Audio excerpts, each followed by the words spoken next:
How an excellent interview looks like. Hello everyone and welcome to this special video in which I will interview one of our advisors, Dr. Majd El-harasis, to show you how an excellent interview looks like, how the questions are answered. We'll give you comments at the end around that, so this can help you prepare for your residency interview. Before we get started, if you're interested in getting full residency interview guide along with 200 plus interview questions, samples to residency interview questions, make sure to check out the link I'll leave in the description below that you can sign up and get all these resources delivered to your email for free. And now let's get started. Hello Majd, welcome to our program. Hi, good morning. Thank you for having me. Thank you for taking the time to interview with us and learn about our program. I want to start by asking you to tell me a little bit about yourself. Yeah, absolutely. So my name is Majd. I was actually born in New Jersey. I spent the first 10 years of my life there. And then my family and I moved to Jordan in the Middle East, which is where my family is originally from. I was there till the end of high school. And then I went to London where I did undergrad and med school at Imperial College.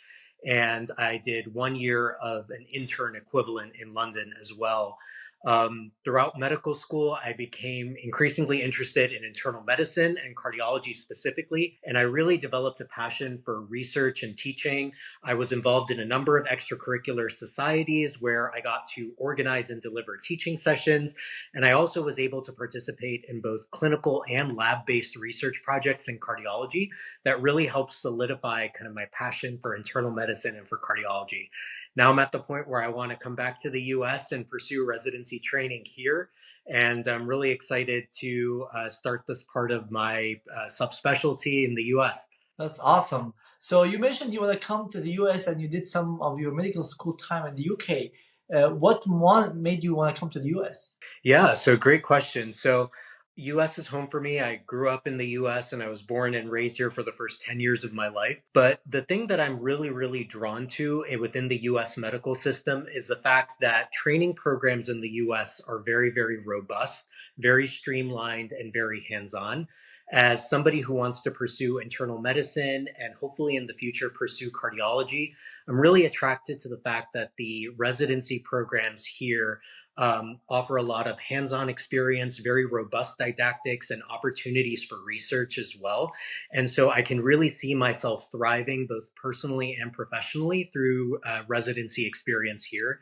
And I think that personally, as somebody who's really interested in teaching and research, and given some of the experiences that I've done, I really can see that these residency programs can really align well with some of my interests and what I want to get out of a career.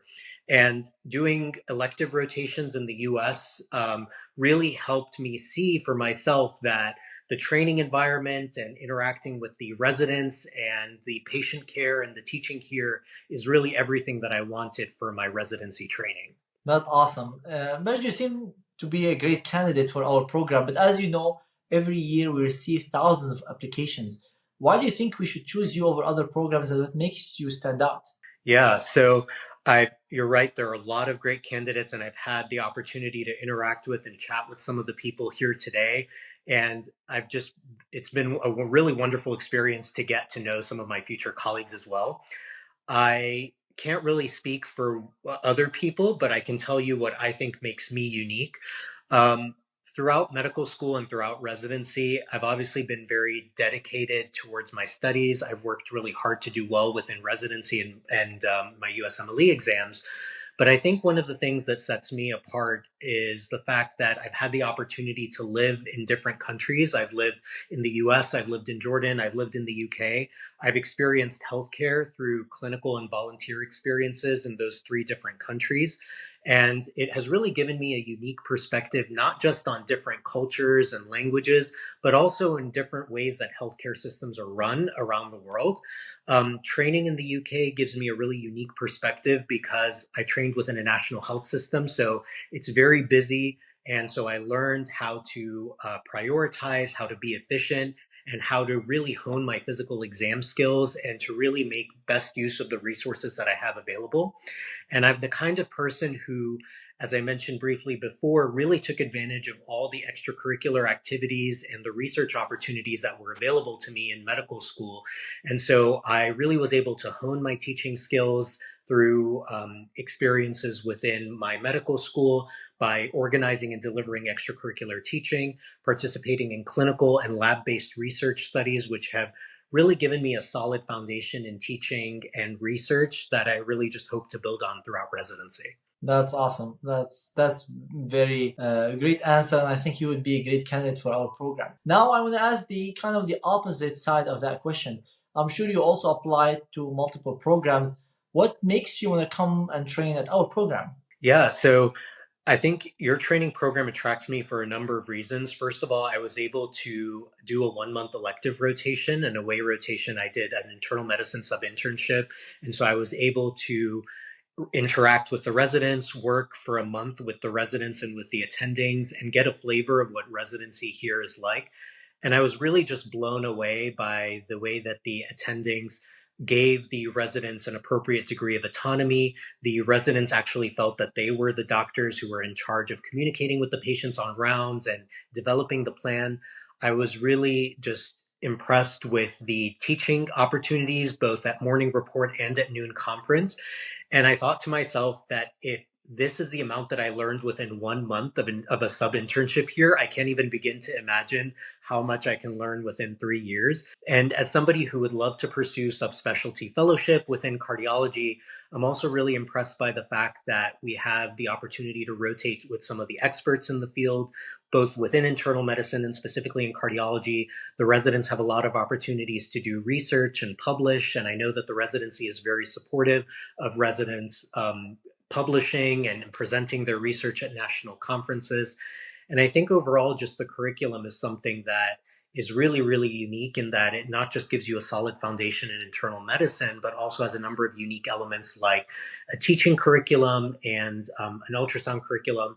So for all those reasons, I'm just really, really passionate and excited to be here to interview your program today. You're more than welcome. Now, where do you see yourself in the next 5-10 years? Yeah, so great question. So definitely see myself pursuing subspecialty fellowship. I'm keeping an open mind right now. I want to really take the opportunity within residency to experience the different areas of internal medicine and be the best internist that I could possibly be. But based on what I've experienced so far within clinical rotations and research, I really see myself pursuing cardiology fellowship and after cardiology fellowship, becoming an academic clinician where I do both patient care, but also work in an academic medical center where I can contribute to teaching and also research as well. Awesome. Now I have a question related to your interest in internal medicine. You touched base slightly on that in the first question I asked you, but I want to dive deeper into that because that helps us understand what kind of applicants can we attract and would be a good fit for our program. What experiences throughout your career, your medical school, really draw you to internal medicine? Why do you think internal medicine would be the good fit for you, not other specialties? Yeah, so that's a great question. So I actually was initially attracted to internal medicine when I was a student in my preclinical years. I was always fascinated to learn about the different organ systems and how the diseases manifest in them. And I was particularly fascinated by diseases that one single pathophysiology can actually affect multiple organ systems. And throughout my internal medicine my internal medicine rotations rather, I was just very drawn to the fact that an internist really has to keep an open mind, that you have patients coming in with undifferentiated symptoms. You have to think about all the different organ systems that are on rounds in internal medicine. You have each different patient can have different pathologies. And I was really attracted to the fact that there's an opportunity to really take care of patients at all levels, whether that's acutely inpatient, chronically as an outpatient, and develop that longitudinal care, also in a critical care setting. So all those different things really, really resonated within me. And I found myself really, really, really excited and most passionate about my internal medicine rotations and my internal medicine subspecialty rotations. And in particular, the thing that really got me interested in cardiology was just seeing that Yeah, you still had to be a good internist, and a lot of the things that I mentioned also applied to cardiology. But I just love the fact that we have come so far within cardiology. Patients I was within when I was rotating through cardiology, I saw people coming in with a STEMI, very acutely unwell. They go to the cath lab, they get a stent, and they go home the next day. Patients come in complete heart block, very acutely unwell, hemodynamically unstable, get a pacemaker, go home very soon after. And so being in a position where you can diagnose people, make a change, and you really change the course of their life after that was something that I really saw myself drawn towards. Perfect. That's awesome. Now, as working in healthcare is not always positive. Sometimes there are some negative interactions that happen. Can you tell me about one miscommunication or a negative interaction you had with a member of the healthcare team, like a nurse or a resident, med student, or an attending? Yeah.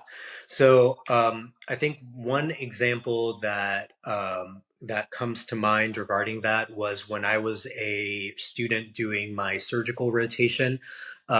We had a fair bit of leeway within the rotation to decide amongst the students what type of surgeries we want to scrub into and what types of cases. And we had a checklist of experiences that we had to do throughout the rotation.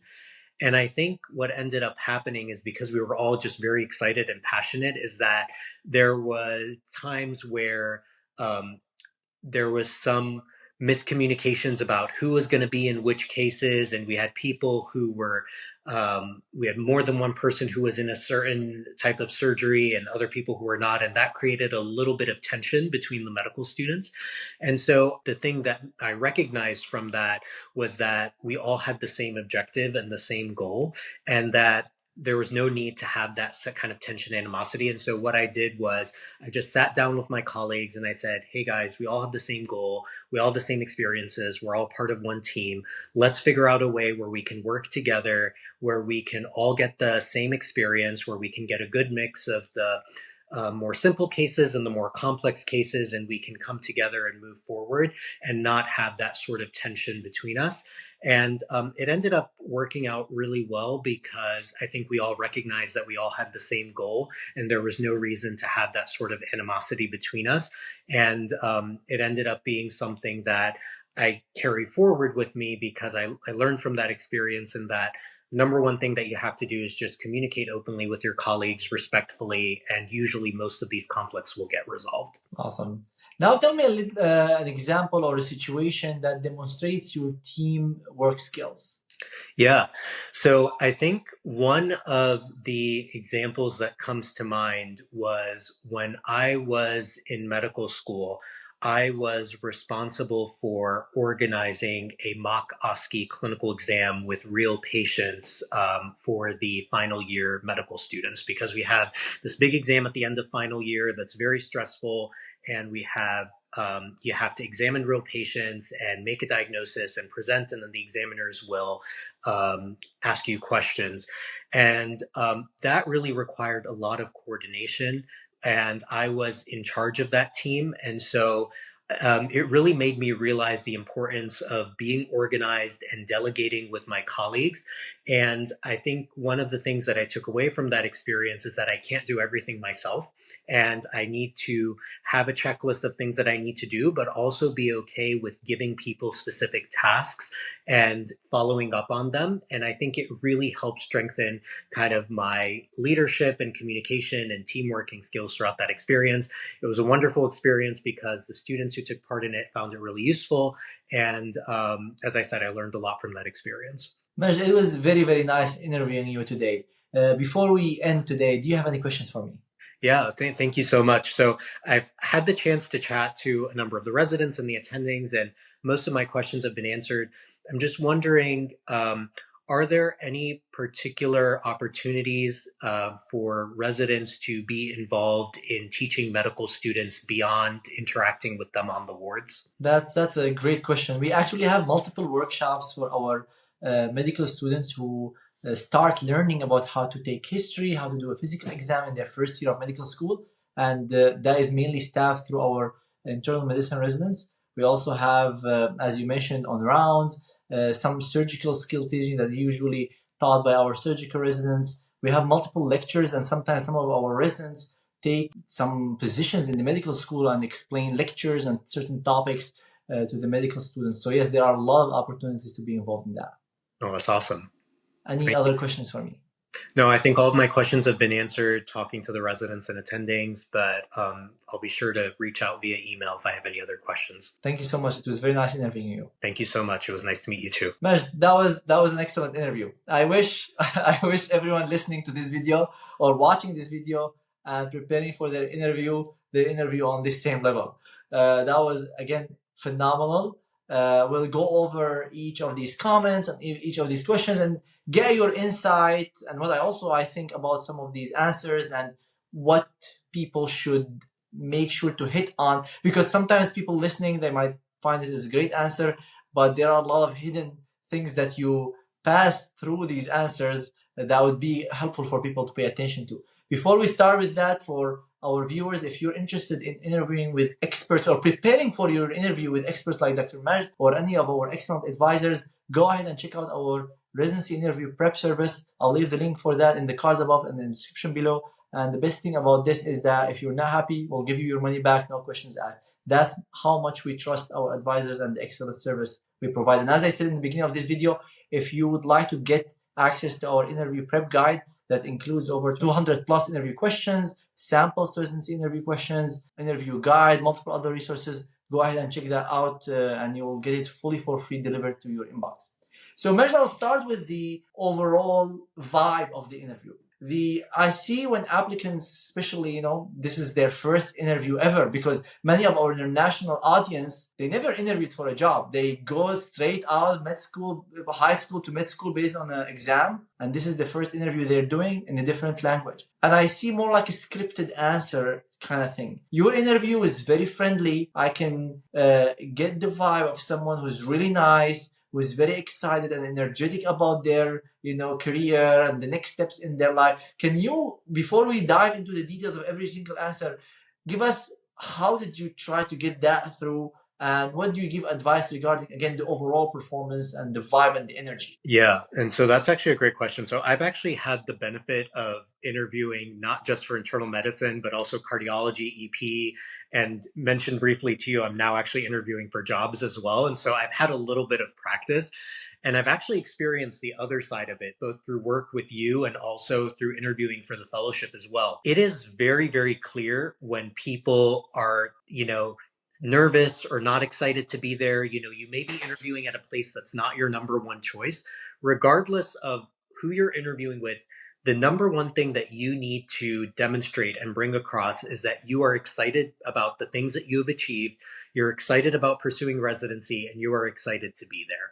That's the kind of thing that you really need to demonstrate. The piece of advice that somebody once gave me, and this person actually coaches people on interview skills, is think about the most dull person you've ever spoke to, and think about the most over-the-top used car salesman, crazy, exaggerated person you've ever talked to, and you want to be somewhere in between.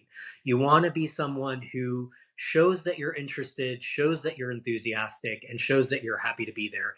Don't forget to smile. Don't forget to, feel free to, a little bit of hand motion is okay. You don't want to be flapping your hands around too much, but a little bit of hand motion just kind of shows that you're dynamic. So those sorts of things I think are really, really helpful. Awesome. Now let's move on to the most important question in any interview, which is tell me about yourself. You hit on multiple points during that answer.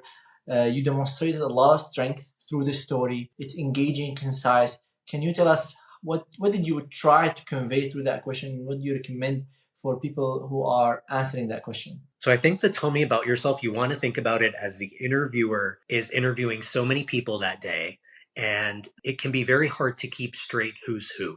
So you want in like 90 seconds to basically remind them, I'm so-and-so, I graduated from here. If you graduated recently as an IMG, I always tell people to say, I graduated in 2022, because that reminds them that, like, hey, I'm a recent grad. And if you have teaching, research, whatever experiences that make you unique, you want to bring that to the forefront of your interview. And always think about it as you're telling your story. I want to know, where did you grow up? If you have a name like mine that's a little bit difficult to pronounce, I will always start off by pronouncing my name just so that it's not awkward for the interviewer to be like, how do I pronounce your name, whatever. And then I usually will just start off by where I grew up, where I went to medical school, and what makes me unique. And these answers are going to be different for everybody. You know, I hear some applicants who say, do I need to mention some of my hobbies, like during the tell me about yourself? If you have something that makes you really unique, like you were a professional athlete or something, then yeah, I think that's great to mention. Or if you have, you know, a wife and two young kids, you know, who are here in the US with you, then I think that's great to mention. I think it shows that you're a human being and you have outside interests. Personally, for me, my hobbies are very normal. I'm not a professional athlete or singer or dancer or anything like that. And so I choose not to mention that, but that doesn't mean that you have to or you don't have to. But you want to make it dynamic, you want to make it engaging, you want to make it within 90 seconds, ideally. And some people have, and you want to practice this as well, but you don't want it scripted to the point where I'm sure you and I have both seen people who are just reading it like it's a script. And I've even seen some applicants, like you can see their eyes moving across the screen because they clearly have that script on the screen. And, you know, so what I tell people is that write it down as bullet points because then you can remember what points you want to hit and it makes it less likely to come across as like a scripted answer that you've just memorized.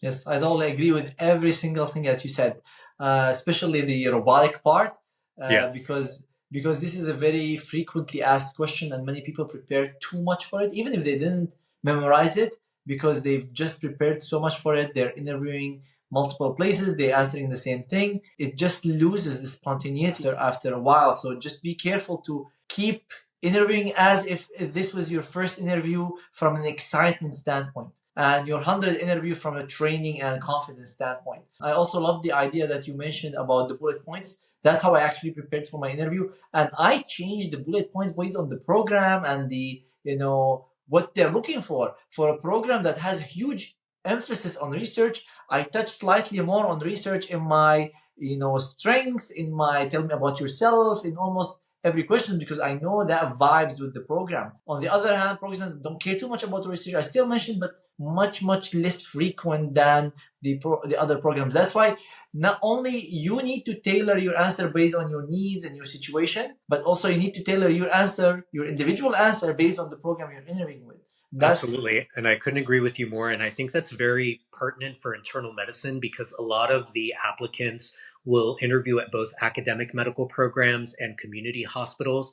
And if you, as many of our applicants do, are doing a research fellowship and you really have a lot of research experience, you want to show the community programs that my primary goal and focus is to be a good clinician and to take good care of patients. And these are the clinical experiences that I have that are going to make me a good person, whether it's I did a very busy residency program in my home country, or I did 6 months of US clinical experience, or whatever it is. I'm not saying that these are the things that you have to have, but interviewers are not going to know what experiences you've been through unless you tell them. Like, people don't know how busy or not busy your residency or internship was in your home country. People don't know these things. Like, it's residency and interviews and internships are just so vastly different across the world. And unless you tell them, they're not going to know.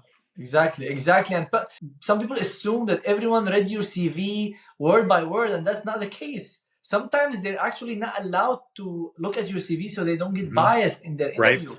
So it's your job to show your strength, but again, don't list it as a CV. Don't say, I had this publication and I went to this conference. The whole, you have to mention it as a story, as a conversation, but you need to show your strength because that's your selling point.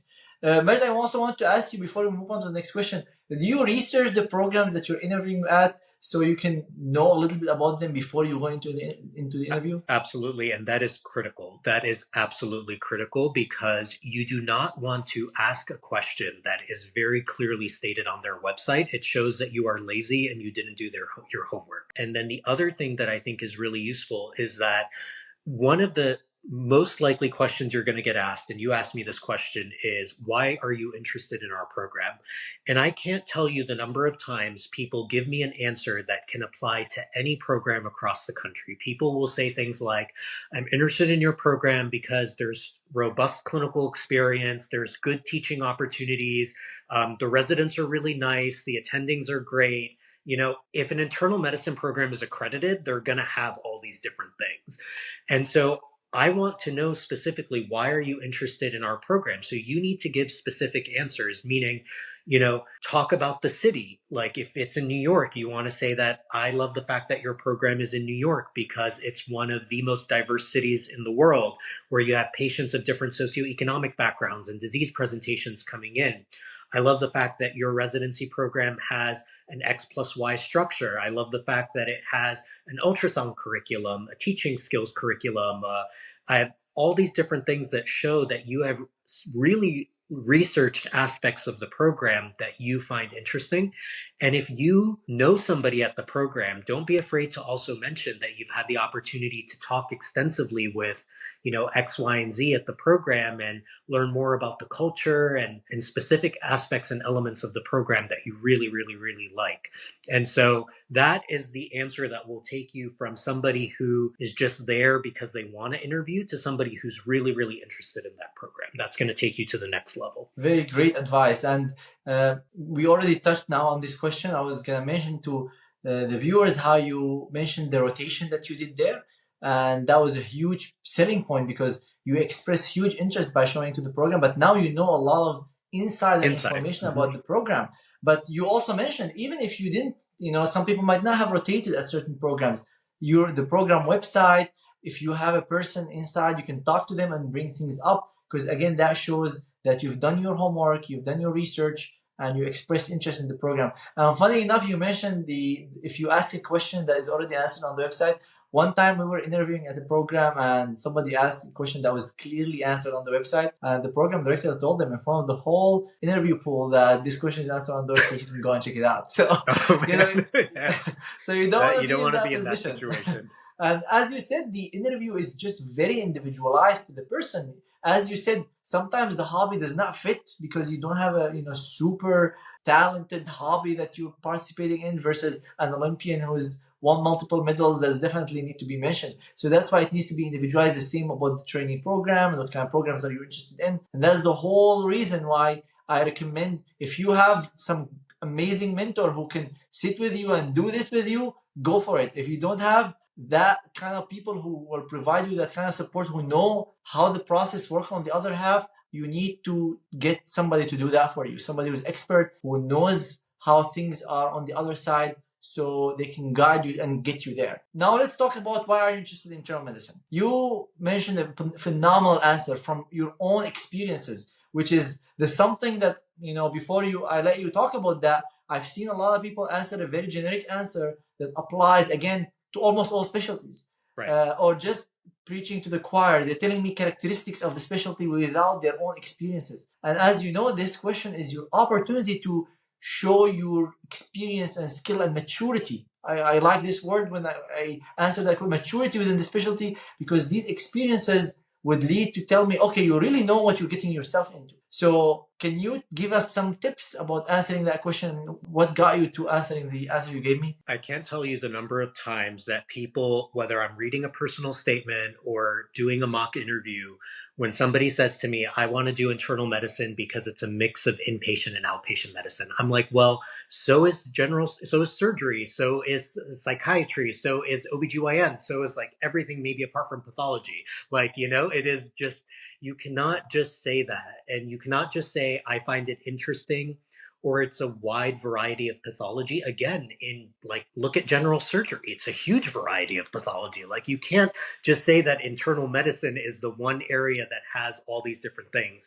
The advice that I give people is, you really need to spend some time by yourself, sitting down, reflecting, and think, where or at what point did I decide that I want to pursue internal medicine? And for some people, it's a little bit, especially for IMGs, it can feel like it's a little bit by default.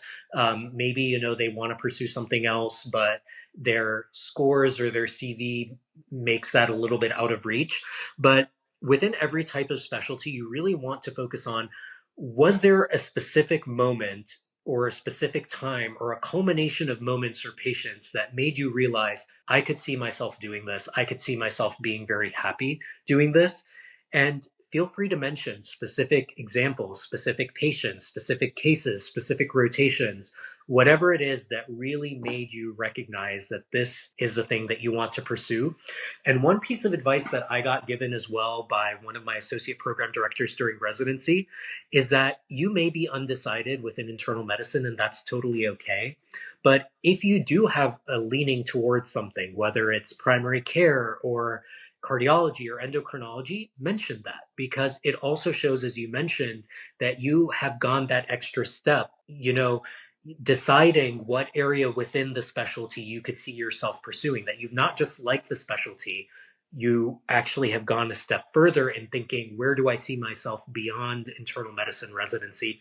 And it also helps programs plan, because they don't want to recruit like 50 people who all want to do cardiology. It's helpful for them to also know where people are headed, even though you can change your mind later, but it's also helpful from that perspective as well. So that's kind of the advice that I give. The only one thing that I will caution people on, and I've heard this as well, and I'm sure you've heard this as well, is that you may want to be a cardiologist and it's your lifelong dream and goal, but there are some people who just only harp on that one subspecialty that they want to pursue. And sometimes that can give residency programs a little bit of concern that you may neglect other areas of internal medicine or not have as much of a broad training because you're so hyper focused on the one specialty. So you may have noticed that in my answer at multiple points, I said, I love all areas of internal medicine. I'm really excited to experience all the different specialties within residency and be a really strong internist, but specifically I like cardiology. So make sure that you always preface that this is an internal medicine residency. You recognize that and you want to be a good internist, but you also are looking into the future. Exactly. I couldn't agree more with that. And I myself, when I was interviewing for plastic surgery, I mentioned I have a specific interest in some area of plastic surgery, but I'm open to learn and grow and stuff. And I actually changed my mind. So you don't know what happens. Sometimes once you experience things in real life, in residency, you change your mind and your priorities differ. So yeah, I totally agree with that. And again, if you need help one-on-one with a residency advisor like Majd or any of our excellent advisors who can take you one-on-one through half the session, exactly like what we did now. Half of the session is actual mock session, half of the session is feedback. Go ahead and talk to our customer support team or just schedule these sessions. And it's 100% money back guarantee because we trust them so much. You can check our great reviews from the clients we worked with this year, last year, and the years before. If you're not happy, we'll give you your money back, no questions asked. Another very important question is why your strength, or what makes you stand out, or why should we choose you over other applicants? And I loved the way you flipped the question and moved it from a competition between you and the applicants to expressing your strength and independently from other applicants. Because sometimes I put some applicants in that trap and they tell me what makes me stand out from other applicants are. And I'm like, maybe we should not answer it and start with that answer. So you showed a huge collegiality in the first second of answering that question, and then you moved on to answering your strength. And they might just ask you, what are your strengths, or why should you pick you? What advice do you have there? And then I'll comment about this question after. I'm really happy that you picked up on that, because I think there's a very fine line between selling yourself and coming across as arrogant. And I think that you want to demonstrate and say that, yes, everybody else is great. I recognize that there are other people who are also very talented and very good, but the only thing that you can speak about is your own experience. So you want to say that the only thing that I can speak about is what I think makes me a little bit unique, or some of the things that are unique to me. And, I think a lot of people, and I want to really mention this point, especially to the IMGs who may be listening to this and saying, I didn't have the opportunity to go to medical school, say in the UK, or, do a lot of research or things like that. What I tell the people that I work with is, don't underestimate the fact that you are unique because you have lived in another country. You can speak another language fluently. you trained in a place where you had low resources and you had took care of a lot of patients, and you, like in your internship, if you took care of 30 patients in different levels of acuity and you had very limited resources, tell the interviewer that. You want to show them that you are unique and that you can prioritize and you can deal with limited resources and you can make the best of any situation that you have.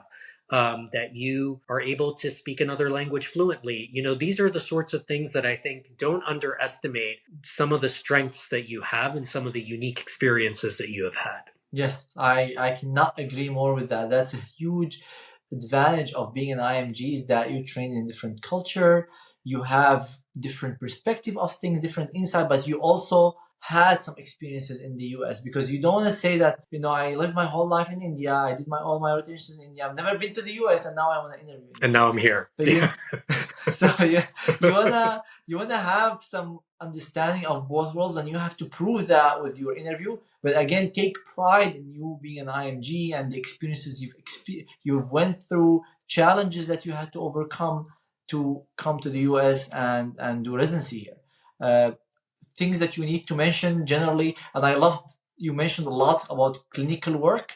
And remember, residency is a clinical job. I've seen multiple people who've done a lot of research. They tell me about their research, which is amazing, and PhD, and they go on and on. And for a second, I think they're interviewing for like a PhD job or a research associate job, and I forget that they're interviewing for a residency job. Remember, at the end of the day, residency is a clinical job. So I want to hear why you would be a great fit from a clinical standpoint for this residency spot. And then all the other stuff are great. Tell me about your leadership skills and your research experiences and your ability to work with team. These are phenomenal. But I want to really, especially for IMGs, where you have this possible red flag over you that you did not train in the system, you need to really convince me, especially for the high tier programs, of why should I take my risk on an IMG if they did not know the system much. So really prove to me, even through your country experiences, as Majd was saying, some people in their home country where they did residency, they deal with 10 times the volume of that in the US. So tell me so I can feel more comfortable with your clinical skills and expertise. Absolutely. And I particularly mention this to people who may have had a gap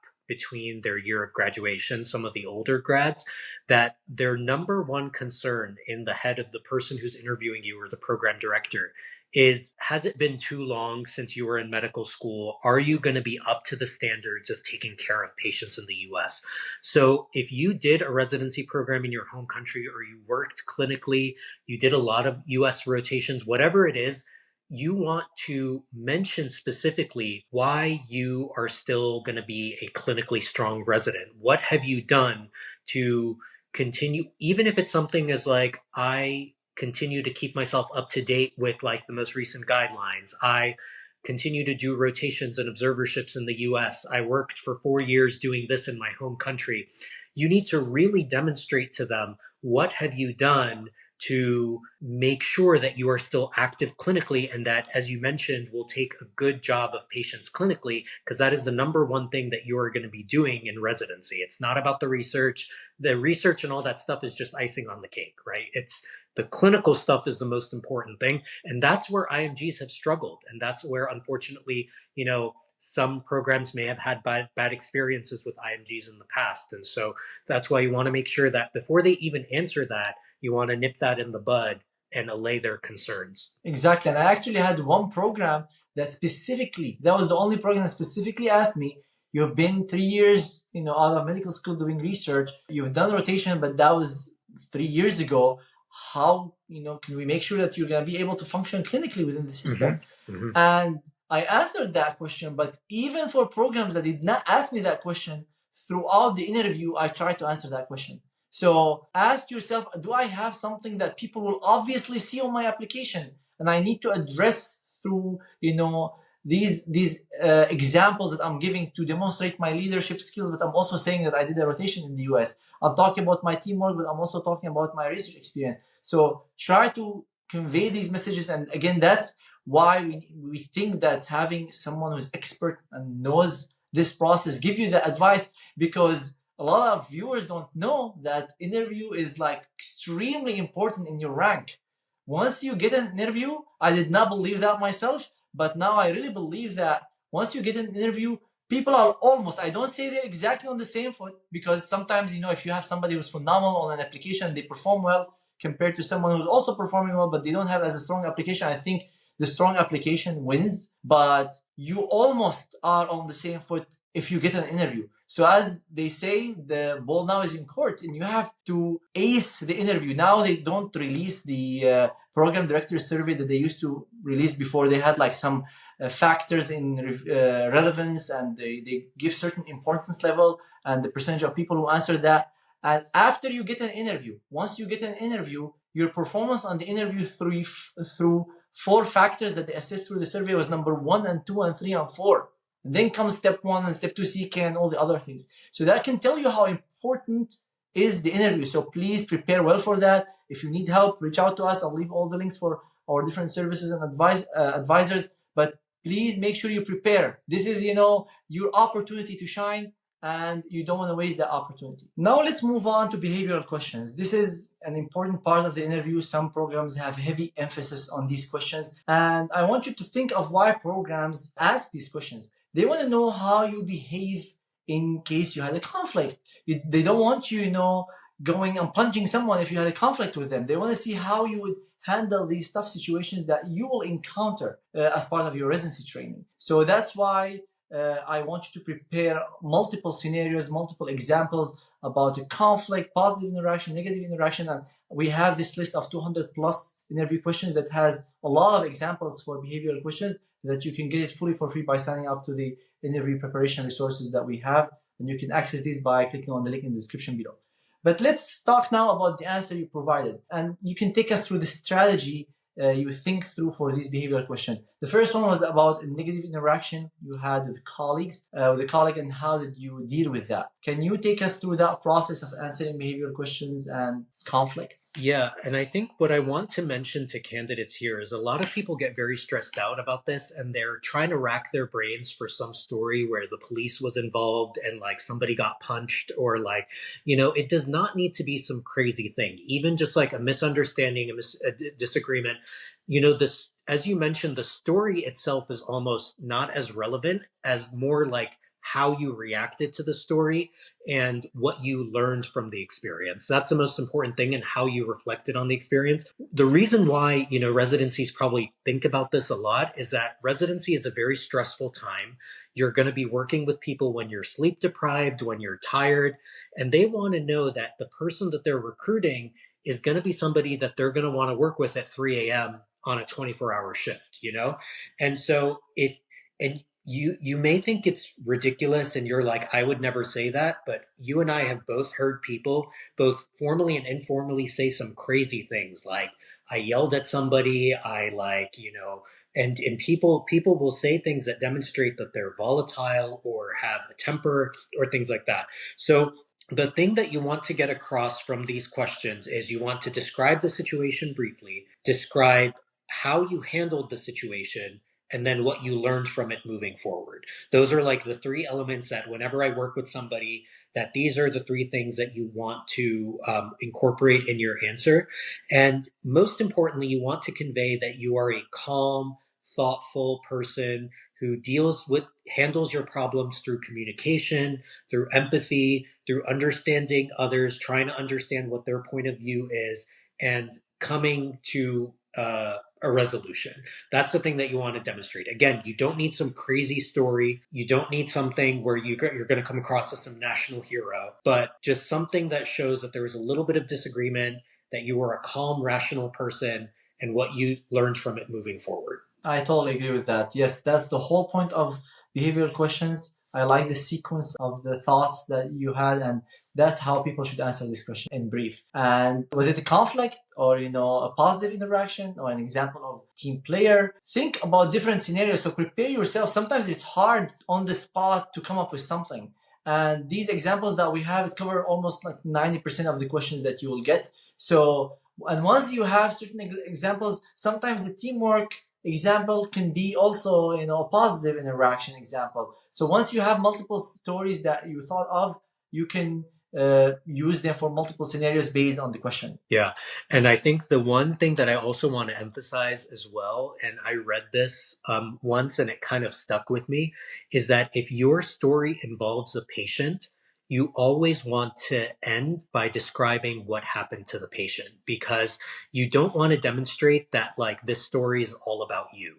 So if there was, let's say that you were asked to describe like a near miss or something where like a patient, may have been harmed or something like that, you always want to end by not just saying that like, oh, I did this and I did that and I learned this, but it's always really nice to kind of demonstrate that thankfully, the patient, this happened to the patient, or that the patient was fine, all that stuff, because that also shows the interviewer that your primary focus is the patient and not yourself, Exactly. And one mistake I see commonly among students for when answering behavioral questions is that they get stuck so much on the story. Yeah. And they tell me 80% of the time of the problem. Story is almost irrelevant, Exactly. And and then they tell me, oh, and I discussed it with the student, similar to your example that you mentioned, and I discussed it and it got resolved. I'm like, okay, and that's it. I'm like, so you spent almost a minute and a half telling me about the problem, and then you answered what I want to hear in 2 seconds and no learning point. Yeah. Try always to focus on how did you resolve the conflict, or what did you do to make things happen, rather than focus too much on the problem, because as you mentioned, the story is irrelevant. How you dealt with it and what you learned from it is what is relevant. Yeah, and that's actually a great point. And even though this is slightly off the topic, but it also applies to when I ask people to tell me about a research project that they've done, or about like a volunteer experience or something. So for all applicants, you guys know anything on your application is fair game, whether it's in your CV, in your ERAS, your personal statement, it's fair game. So if you did a research project, be prepared that they could ask you about that project. And I will sometimes, have people, I'll ask them, tell me about your research project on X, and they'll spend 2 minutes telling me what the project is about and, the molecular background and, all that stuff to the project. And like, yeah, that's important. But what I tell people is whenever you're describing that experience, there's 3 things that you want to bring across. You briefly, in like 1 or 2 sentences, say, this was a project investigating the effect of this on this. I want to hear more of like what your specific role was in that project. So if you chart reviewed 200 patients, if you did the statistical analysis, if you wrote the manuscript, if you like, these are the things that I want to know. Or were you just somebody who got your name slapped onto a paper? And then what you learned from the project moving forward. So briefly what the project was, but more importantly, what your role was and what you learned moving forward. This project taught me about how to perform a meta-analysis. This project taught me how to do t-tests and chi-squared and how to structure a manuscript. Like, what did you gain from that experience that you're going to take with you moving forward? It demonstrates not just that you've actually learned and contributed to something, but also that you are mature and you've reflected on what you've gained from each of the experiences that you've been through. Yes, I 100% agree with that, and I always caution students, don't put something on your CV that you can't have a conversation about. Mm-hmm. If you forgot what the paper that you wrote 10 years ago, read it the night before. Either read it or don't mention it. Don't put something that they will ask you, because it's so embarrassing to say that, oh, I wrote a paper about this topic and I can't remember what was the paper about. Just put yourself in the interviewer's shoes, and you're asking somebody about a paper they literally published and they don't know what this paper about or what was that experience. So make sure that you either review it or you take it out, because you don't want to come on the interview and get asked about something and you don't know the answer about something on your own CV. One of my program directors told me, and he said, if I tell you what does figure 3 on your paper X show, that you should be able to tell me. And that's a little bit extreme. I don't think anybody's ever going to ask you to say that. But I think the point is that you really should know your stuff inside out. Just yesterday during my job interview, somebody asked me a question about a QI project that I did as a medical student on my OBGYN rotation 10 years ago. And they were like, wow, I was really fascinated by this like project that's caught my eye. For whatever reason, it caught their eye. Out of everything else that I've done, this was the one thing that caught their eye. And so, Yeah, as you said, anything on your application is fair game for a question. Exactly. And sometimes they're not testing you. They're really, excited about It's just something. something that aligns with their interest or caught their eye. Exactly. Yeah. This person might be the QI lead at that institution and they saw something that aligns with their interest and they want to know more about it. And at that point, when it was like a strength that you have it, now it's turning into a weakness if you don't know how to discuss it. So yes, definitely know every single thing on your CV. Now moving on to the last question that I asked actually, do you have any questions for me? Sometimes you answered great in the beginning, you had a great time, you had almost all your questions answered, but you still ask a question. I see sometimes people say, "Oh, I don't have any questions." What is your reaction to that? So I think that you always want to have a question, and you always want to prepare yourself with some questions to ask. And as you mentioned earlier, you don't want to ask a question that's clearly written on your website. Like people have asked questions like, "What rotations do you do in your intern year?" And you look on their website, and they have like a whole list of all the rotations that you do. But I think that you want to ask a question that demonstrates that you are really interested in the program. And what I tell people is that they're not going to compare notes and be like, what question did they ask you and what question did they ask me? So I think it's okay to ask the same question to different people if you can't think of other unique questions about the person. What I tell people to do is that the ideal scenario would be to ask a question that is specific to the interviewer that you are interviewing with.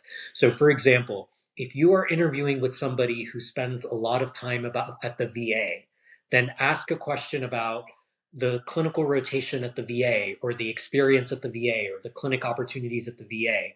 If you are interviewing with somebody who does a lot of research on a particular topic, you can ask about what research opportunities are there for residents or what opportunities have residents taken advantage of in the past in terms of research.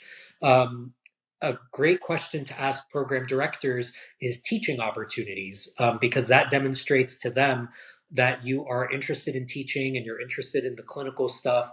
And, usually program directors have a lot of interest themselves in medical education. So it's an area that they're very passionate about.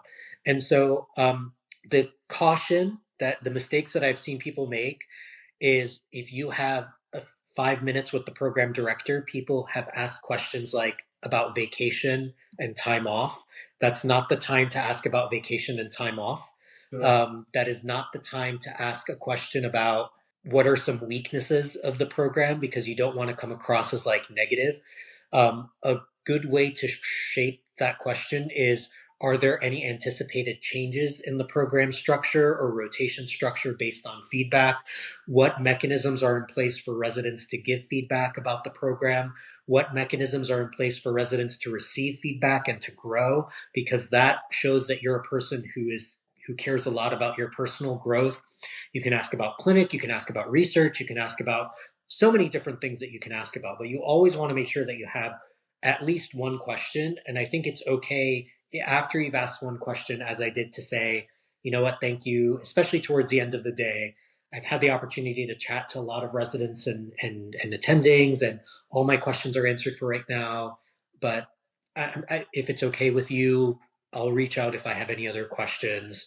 And I think that's okay to end that way as well. So, yeah, I agree with that. I think also it will depend on how much time is left of the interview. If you have, 30-minute interview, they stopped asking questions at 20, you still have 10 minutes, it might be okay to ask 2 or even 3 questions. If you have 1 minute left here, maybe one question is enough because you don't want to take time from the next interview or the next interviewee. So also tailor it based on the situation. One time, Bird, I had the interviewer start the interview with do you have any questions for me? Literally, the interview started like that. So yeah. I asked 2 and 3 and 4 questions, and then I ran out of questions. Yeah, But and yeah, for fellowship, the shift is going to be more on what questions you have rather than them asking you questions. They'll probably ask you a few questions, and then I think residency you will get asked more questions, but in fellowship you really have to be prepared to have a lot of questions. And also, as you said, be mindful of social cues. You'll be surprised at how many applicants don't do that. There are some times where, you have 30 seconds left of an interview and they're like, oh my God, we have 30 seconds left. Do you have any burning questions? And applicants are like, oh yes, I must ask a question, and they ask some like long question.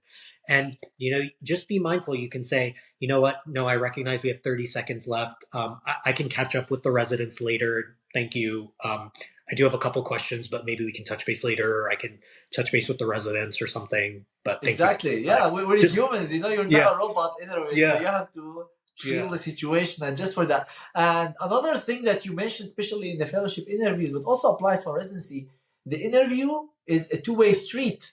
You also learn a ton about the program from interviewing, and I know IMGs and applicants are so stressed and they just want to match somewhere, but the rank list will come at the end, especially applicants who have multiple programs that they're interviewing with. You have to make that decision of which programs to rank first and second and third. We'll make a full video about that, but the interview is technically the only time you're collecting all this information, even these questions, the time with the faculty, time with the interview with the residents. So use that information also to help you decide whether you want to spend the next 3, 5, 7 years of your life in this place. Yeah, I couldn't agree with that more because I think a lot of programs will have more similarities than differences. And particularly if you interview at a number of programs, when you're making your rank list, they all start merging into one. And it becomes very hard to remember, the specific elements. And sometimes questions that you can ask residents, not initially, but like later on when you've built a little bit of rapport with them, particularly questions like what would you change about the program, or what sort of things would you wish are different about the program? Some of those answers can be quite insightful and can, really help you make a decision as to whether or not this is a good fit for you.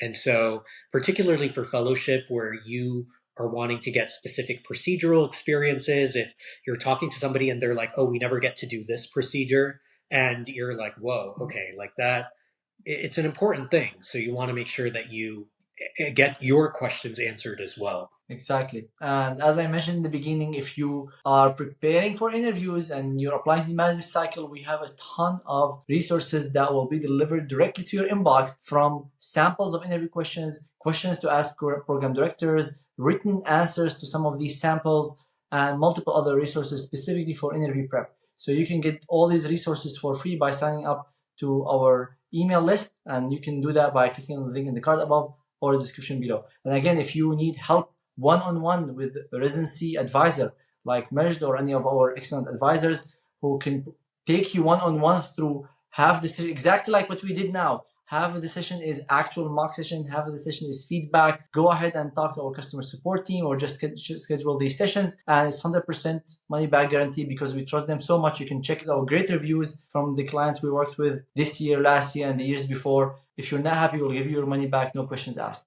Now, Majd, to our final point, do you have any final advice for people listening to this video, preparing for their interviews before we end? The one piece of advice that I always tell people with IMGs in particular, I think a lot of people are very stressed about interviews. And I always tell them that you will tell me this after your interviews, that the interviews are a lot less stressful than you think they are. It's important to prepare for them well, but they are not there to interrogate you. They are not there to make you feel bad.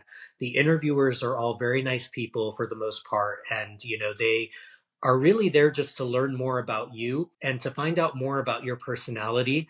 And I think the thing that you really want to shine through is that you're, as you mentioned, you're not a robot. You're not somebody who's memorized the scripted answer, that they're trying to get a sense of, is this a person that I could see myself working with for the next 3 to 7 potentially years, right? And so is this somebody who seems genuine and kind and communicates well and is thoughtful and mature? Those are the types of attributes that you want to bring across in your interview, rather than like, I can memorize a script and I have the perfect answer for everything. And the other thing that I really want to emphasize is that you will hear different people's opinions. There are some things that you shouldn't say, but there's never a 100% right or wrong answer, and everybody's going to have a different opinion. So take every opinion that you hear with a little bit of a grain of salt. And the other thing that I want to say is that remember that it is your personal story. And if you just memorize a script of what I said or what you said or what somebody else said, that's not really you. So you want to always make sure that you are shining and your personal story is shining beyond anything else. And that's what I try to work with, with the people that I work with. People will tell me, what should I say? I'm like, pretend we're not in an interview and just talk to me. Pretend I'm your friend, and just tell me about some crazy case that you saw, you know, pretend we're in a coffee shop, and just talk to me. And that's, I think, when people end up being very insightful, because you are here because you're smart, you're dedicated, you're a hard worker. So nobody who's gotten to this stage is not capable of producing these answers. They just need a little bit of guidance and support into bringing them out. That's kind of the most important thing. Exactly. Thank you so much, Majd, for taking the time to do this interview and advise people on how to prepare for the interviews. I'm sure that will make a big impact on people's interviews and future careers. So thank you so much for doing this. Absolutely. Thank you for having me. For our viewers, if you have any questions, drop them in the comments below, or feel free to reach out to us to info@themagieye.com. If you like this video or you got any value from it, I would really appreciate it if you hit the like button, subscribe to the channel, hit the bell sign so you get notified whenever I post future videos on my YouTube channel, and share this video with your friend and colleague who's preparing for this match and preparing for their interviews. Thank you so much for staying with us, and good luck on your match.